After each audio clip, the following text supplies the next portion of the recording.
Joining us, MS Now senior legal reporter Lisa Rubin, MS Now justice and intelligence reporter Ken Delaney, and former Deputy Assistant Attorney General Tom Dupree, and senior advisor for the Lincoln Project and Mitt Romney's chief strategist for his presidential run in 2012, Stu Stevens.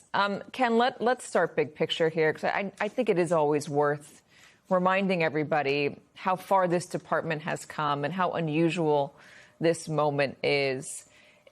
Is it normal for the department itself to go after people the president has explicitly said deserve to be investigated? No, Katie, it's the furthest thing from normal. It flies in the face of certainly the 50-year post-Watergate tradition of trying to create an independent Justice Department where the president explicitly does not get to decide who are the targets of criminal investigation. But even before Watergate, we've never seen anything as brazen as this. And Glenn Thrush's line really captures what's going on here. I mean, normally federal prosecutors are notorious for not wanting to bring cases that they don't believe overwhelmingly that they can win.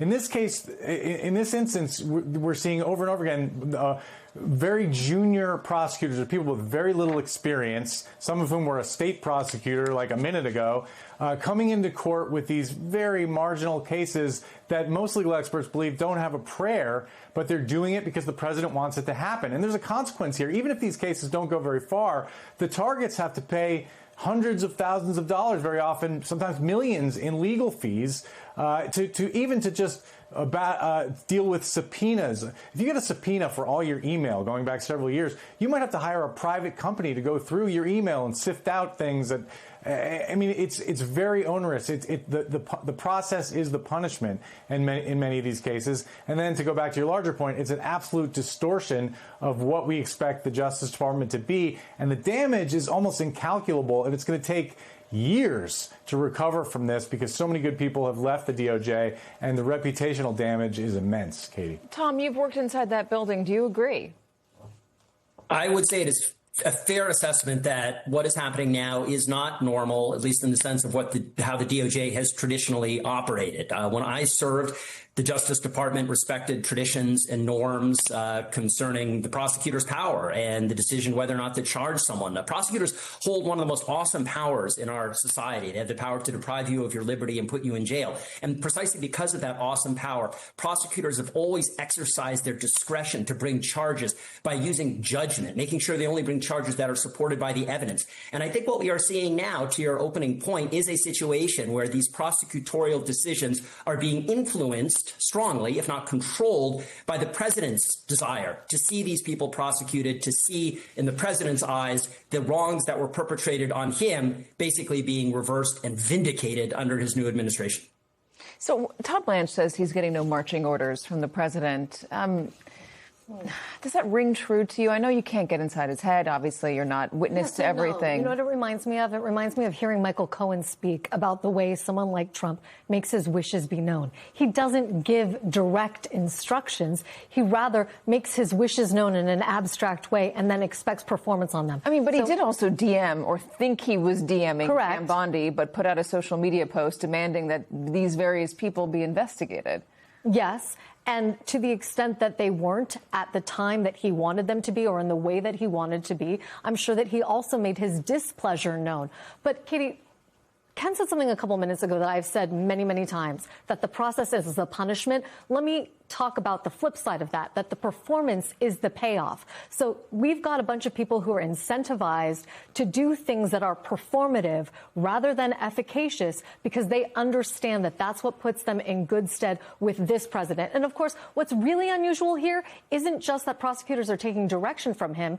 It's that a president would even express their wishes about who should be prosecuted in the first place. Let's go back to the Barack Obama presidency when Taylor Swift stood up on a Video Music Awards stage and had an award snatched from her by Kanye West.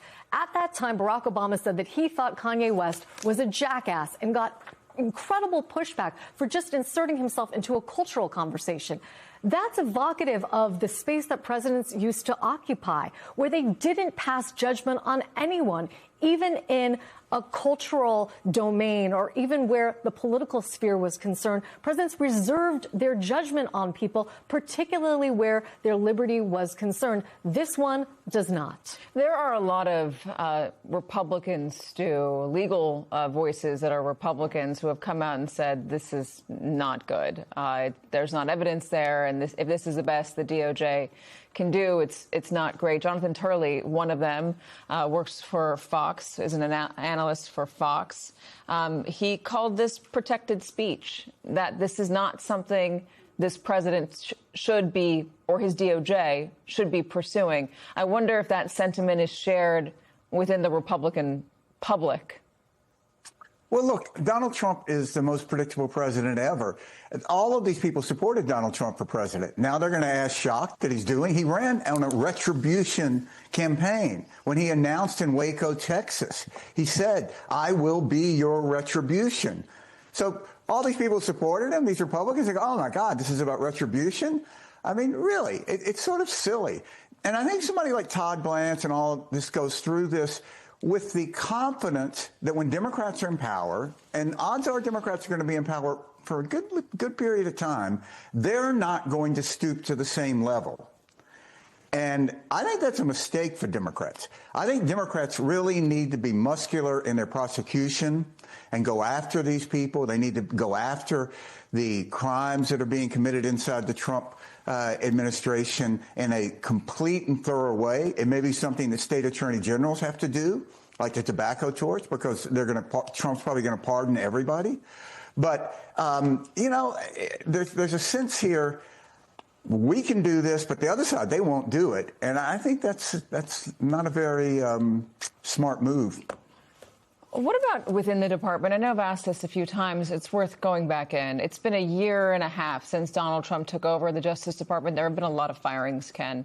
There's essentially a help wanted sign outside of the DOJ right now because they need more experience, or any prosecutors, attorneys, to come sign on, as you've been reporting.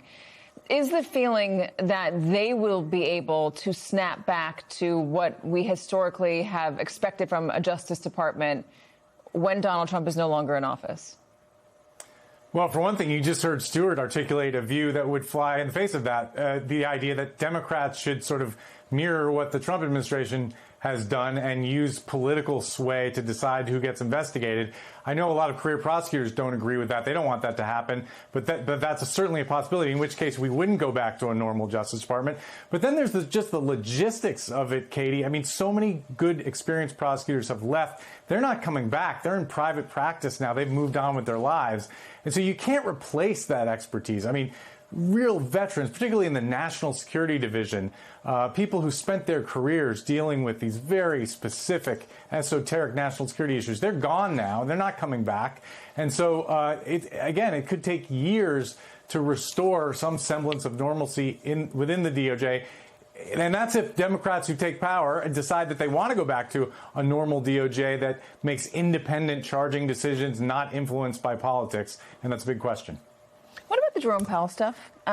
Is this another indictment of Jerome Powell that could be coming if the Boasberg ruling gets appealed successfully by the Justice Department? And remind us what the Boasberg ruling is, first off. The Boasberg ruling was that 2 subpoenas that were issued to the Federal Reserve could not be enforced because their overwhelming gist was a political prosecution. And on that basis, he said, because the sole or overwhelming purpose here is political, I'm not going to enforce these 2 subpoenas.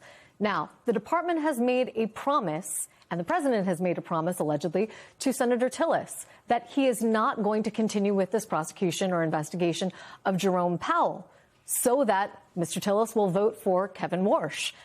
But they are now appealing it. The alleged representation to Senator Tillis was they're going to appeal it strictly for legal reasons so that they have good precedent on their side. That's sort of specious because, as Tom knows well, a decision by a district court isn't precedential. What Boasberg said applies in that case and in that case only. So why they feel the need to appeal this, why they feel the need to make different law with respect to these subpoenas to the Federal Reserve is an open question for me. Tom, do you agree? Well, I agree with the point about the district court not being the final word, but I think from the Justice Department's perspective, they can't give up. They have to pursue this to the end of the line. And look, I think when Jeanine Pirro was talking about how district judges generally should give prosecutors free rein or largely free rein to go before grand juries and present their case, that's true as far as it goes in ordinary times. But I think what we are seeing now is a situation where many federal judges, such as Judge Boasberg, but many others, including many conservative judges, are starting to question the Justice Department when they come in, asking the Justice Department if they truly are operating based on the evidence or based on political desires. That is a change from what we have normally seen. And I worry, both to Ken's point about possible loss in headcount, I also worry just about the longer institutional impact on the Justice Department and its legitimacy and integrity when its lawyers appear before federal courts.